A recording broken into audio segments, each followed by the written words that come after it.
Nigeria posts 1,479 new COVID-19 infections on Thursday. Coronavirus-related deaths also rise. The rise in electricity tariff is beginning to erode the bottom line of many small businesses and creating financial pain for individual consumers. In international news, magnitude 6.2 earthquake kills 34, injures 100 in Indonesia. And in sport, Olympic medalist killer charged over Capitol riots.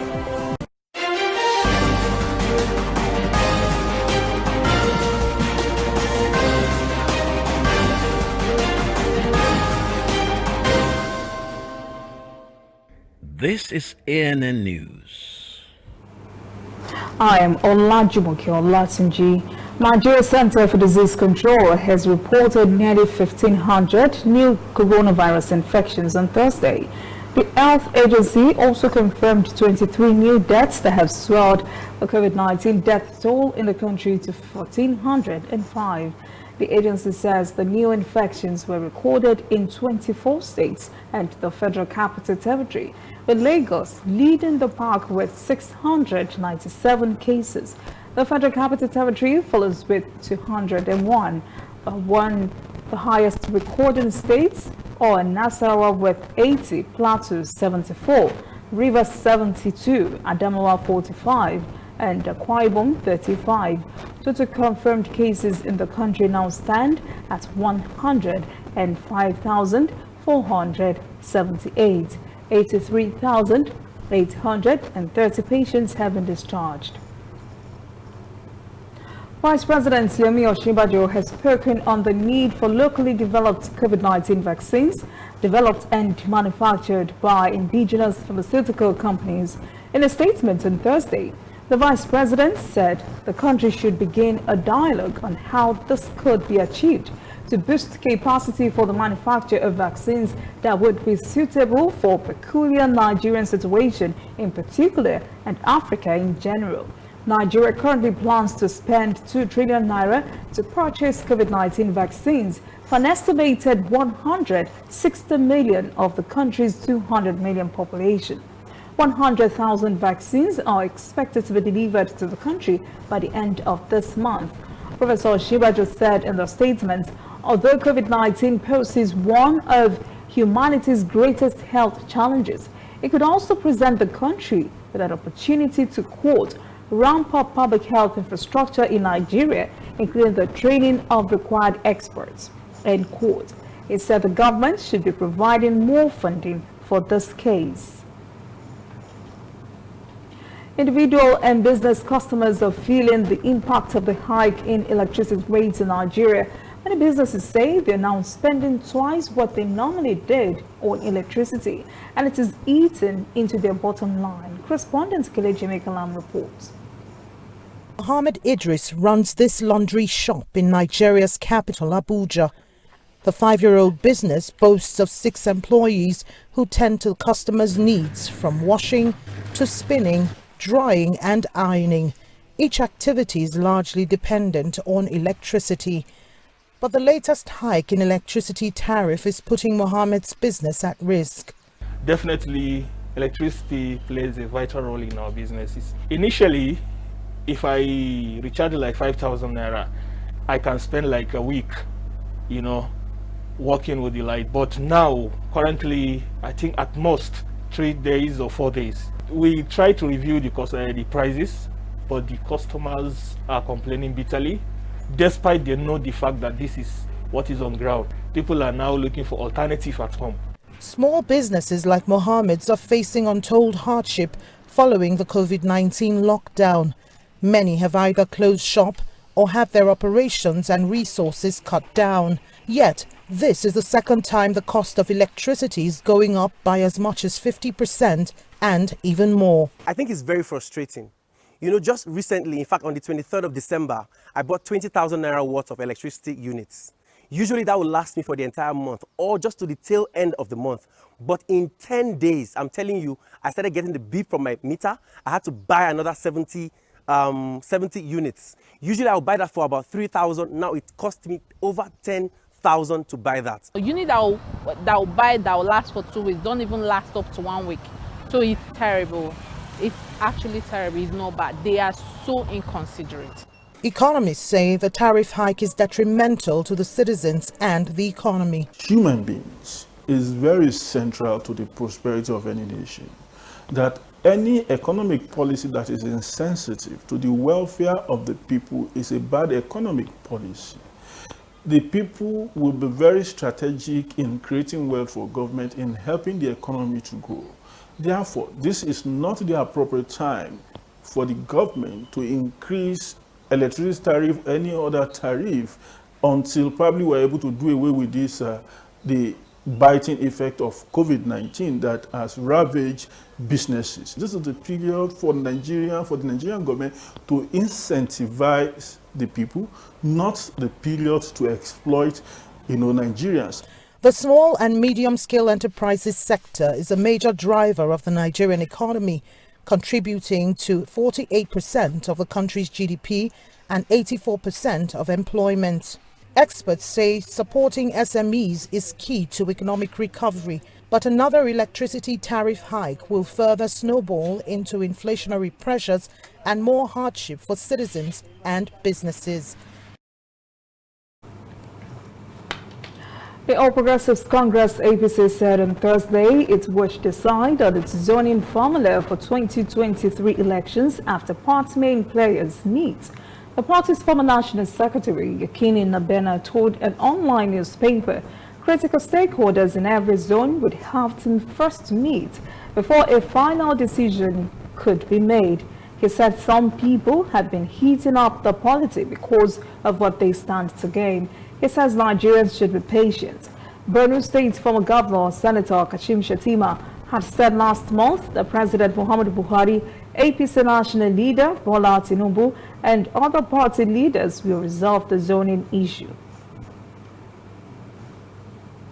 Ebonyi State chapter of the People's Democratic Party, PDP, has petitioned the new Commissioner of Police, Department of State Security, DSS, and other security agencies in the state to investigate the threats and attack on its chairman, Elder Fred Udegu, by alleged thugs they say are loyal to the ruling All Progressives Congress APC. The petition forwarded to the State Police Command, DSS office, and other security agencies in the state asked for an immediate arrest and prosecution of the alleged thugs.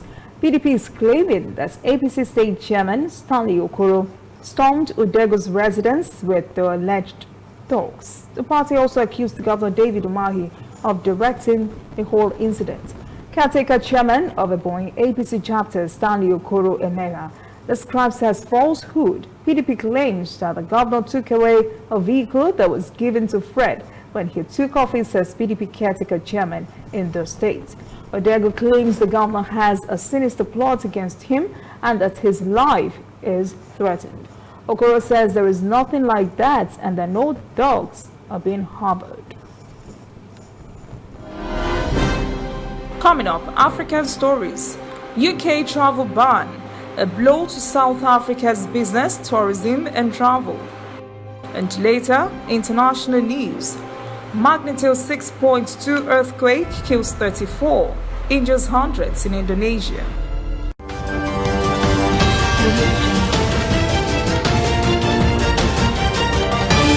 You are watching ANN.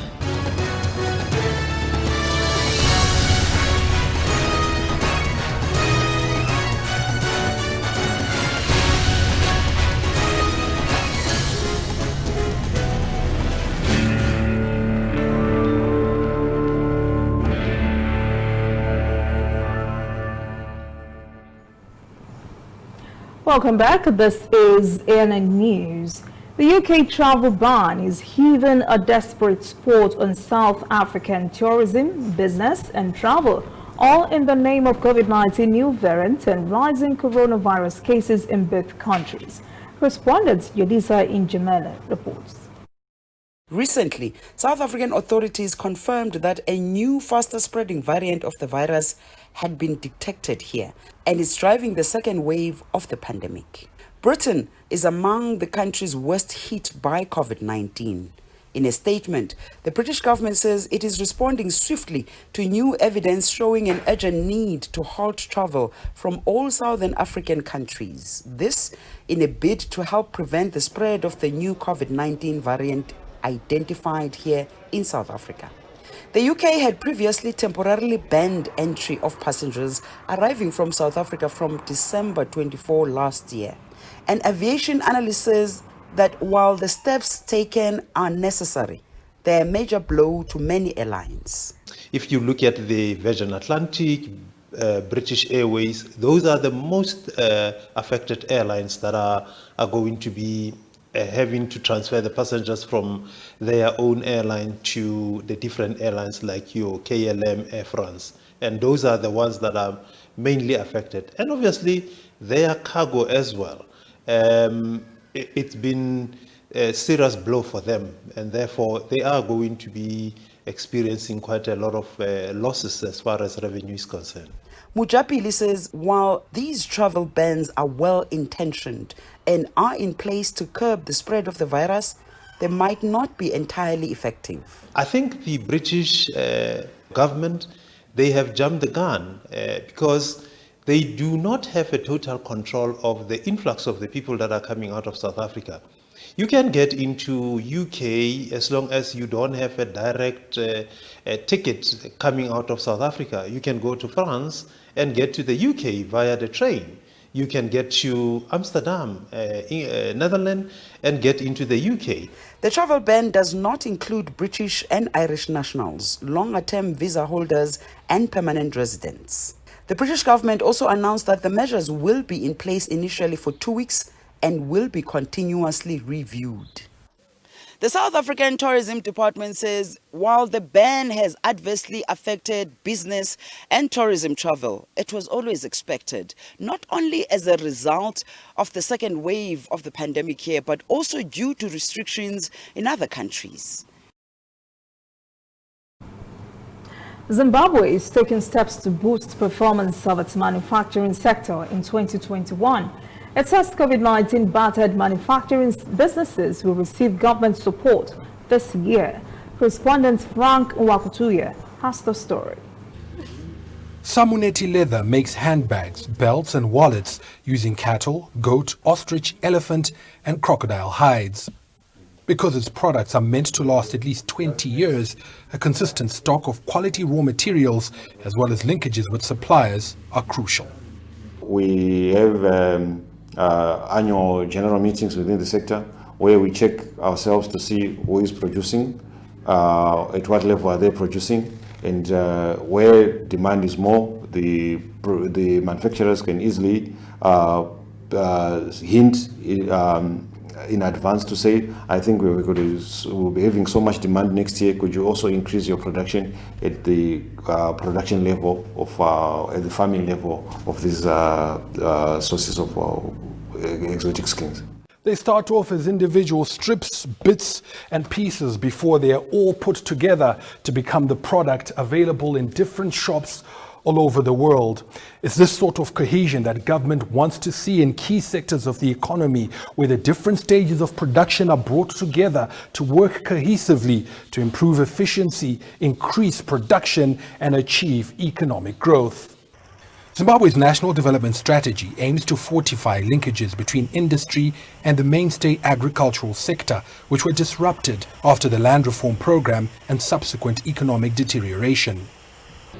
The strategy seeks to transform the economy from primary production by encouraging investment in value addition, which should also lead to import substitution and export promotion. It's targeting an average 5% GDP growth per annum. And in 2025, the anticipation that the agricultural sector as an economy should be $80.2 billion, right? The mining sector as an economy in 2025 should be $12 billion economy, right? Then the manufacturing sector as an economy should be $80 billion. So these are kind of indicative sizes of the economies which are coming on the back of strengthening of value chains. Samuneti has taken a hit due to the COVID-19 pandemic and is operating at just 20% of capacity. It's hopeful that a rebound in tourism, as well as the government's thrust towards production, will help it ramp up activity to previous levels before the end of the year. Shortage of protective equipment is posing a challenge for COVID-19 counselors and home-based patients in Rwanda. Health counselors in the country visit COVID-19 patients who are being treated at home, and they also evaluate residents to ascertain their COVID-19 status. But inadequate supply of protective equipment and thermometers make it difficult for them to take people's temperature. Reports say up to 10 counselors share one thermometer. One health counselor said the shortage of protective equipment and thermometers make it difficult to provide needed support for critically ill patients. More than 100 COVID-19 patients are currently being treated in their homes in one of the districts. 5 critically ill persons are being treated in another district, while a health center that used to treat COVID-19 patients in another district no longer accepts patients.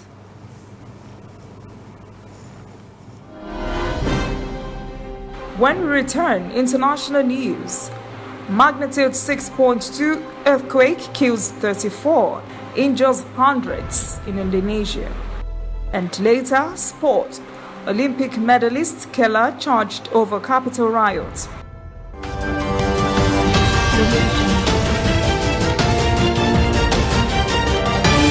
You are watching ANN. Somewhere in the world, every second of the day, news is happening. And of course, Nigeria is bustling with news day and night. That is why ANN doesn't sleep. Our eyes are peeled, wide open, so no story escapes our radar. We stay abreast of world events and happenings at home. We keep you up to the minute in the world of sports. We give you information to stay on top of your investments and all the hard facts you need to navigate your day. If you miss us on air, you can keep up to date on our website and on our social media platforms, Twitter, Instagram, and Facebook at ANN Africa TV. We are ANN, Africa News Network. We do news right in a truly African spirit. Welcome back. This is ANN News. A 6.2 magnitude earthquake has struck parts of Indonesia Friday morning, killing at least 35 persons and destroying houses. More than 600 were reported injured in the tremor, which struck inland between the coastal cities of Majene and Mamuju, where officials say most of the fatalities occurred. Disaster officials say fatalities and the number of injured are expected to grow. At least one bridge was destroyed, roads were damaged, and communication limited. France says it will hasten and expand its vaccination program after being criticized for slow rollout. Vaccinations kicked off at the end of December, beginning with staff, care home residents, and those considered at risk of developing severe symptoms of the virus. This is one of France's first vaccination centres, opened in the Yvelines region just outside Paris. Bernadette is receiving one of the first doses of the Pfizer-BioNTech coronavirus vaccine. She works for the local ambulance service, and she hopes 2021 will be the year when the virus is finally defeated. Je trouve que c'est très important et qu'il faudrait que tout le monde se fasse vacciner. I think it's very important that everyone gets vaccinated. Then we can find a way out of this pandemic, which is hitting us very hard. France is hoping to set up 600 of these centres by the end of the month. The mayor of the town of Poissy, where this vaccine hub is located, says all levels of government are united in fighting the virus. Le président de la République, comme le dernier jeune maire qui a été élu en France. From the president at the top down to the youngest, newest local mayor, we are all joined in one obsession, that our country conquers the pandemic. We need to win the vaccine battle as well, otherwise we will continue on a path of an unprecedented health crisis and an economic crisis too, to which the French are already deeply caught up. But the fight won't be easy. France is also home to a visible anti-vaxxer movement, with surveys showing only just over half the population want to have the injection. You have to inform them, explain to them, show them that there is nothing strange about this vaccine, and we encourage everyone to come. So we have to be clear in our explanations and answer any questions they may have. While the vaccine centre in Poissy is up and running, other places are still waiting for the green light, like here in the town of Rancy, in the eastern Paris suburbs, which has already selected a location for its centre. France's vaccination programme has so far been plagued by logistical hold-ups and the country's layers of bureaucracy, with the president criticising the preparations. I think that the government has been very late when it comes to the vaccine. If you look at the rest of Europe, unfortunately France has been behind everyone else on this. There were mistakes in the strategy and the logistics, and now the state is trying to catch up. There's a long tradition of epidemiology in France. Louis Pasteur developed vaccines against anthrax and rabies, and there have been 11 French Nobel Prize winners for physiology or medicine. The challenge for the government and doctors now is to use that scientific heritage to meet a modern-day pandemic.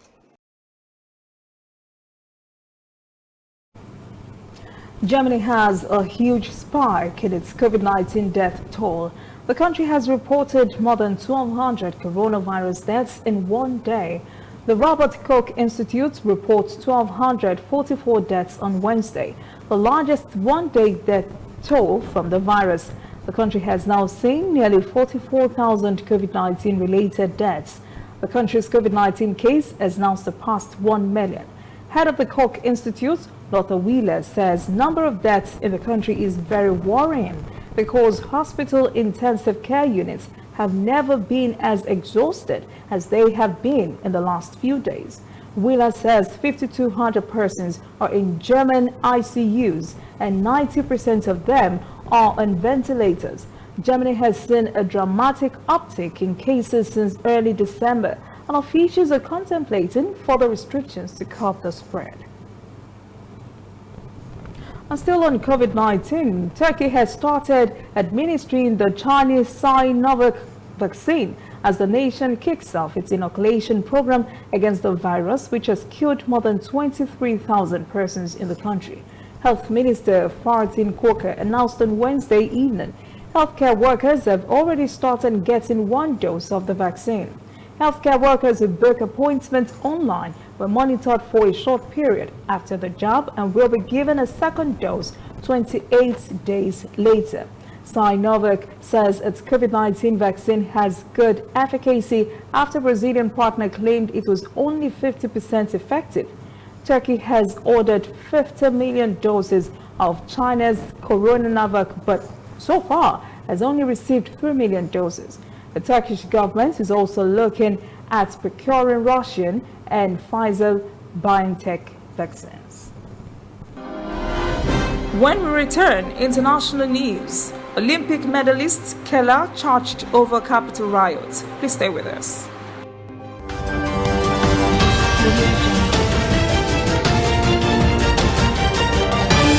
You are watching ANN. Whether in your house, at your office, on your phone or online, we are there. We have the facts behind the headlines. We cut to the chase with the news you really need. We cover every angle. We are the bigger, better news network. We are African News Network.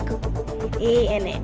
Watch ANN News on MITV from a truly African spirit. Welcome back. This is ANN News. In sport, Egyptian Premier League side Ghazi El Mahala has suspended Nigerian striker Moses Edu for unruly behavior toward his teammate Salah Mohammed. Edu bought a sneaker from Mohammed and refused to pay him. An exchange of blows ensued between the two. Edu has been asked to step away pending the conclusion of an investigation into the matter. Edu's contract expires in 2023. He has made 4 appearances for the club this season. U.S. Olympic swimming gold medalist Clete Keller has been charged with illegally entering the Capitol, violent conduct, and obstructing law enforcement.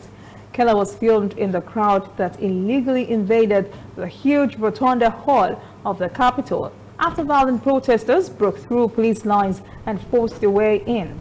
Police identified a three-time Olympian first by what appears to be an official team jacket bearing a large logo, USA, on the back, and an arm patch that reads United States Olympic Team. 38-year-old Keller competed in the 2000, 2004, and 2008 Olympics. That is ANN News this evening. Thank you for joining us. For details on these and other breaking stories, visit our website, annafrica.news. Conversation continues on our social media platforms, Twitter, Instagram, and Facebook at ANN Africa TV. I am Olajumoke Olatunji. Have a pleasant evening.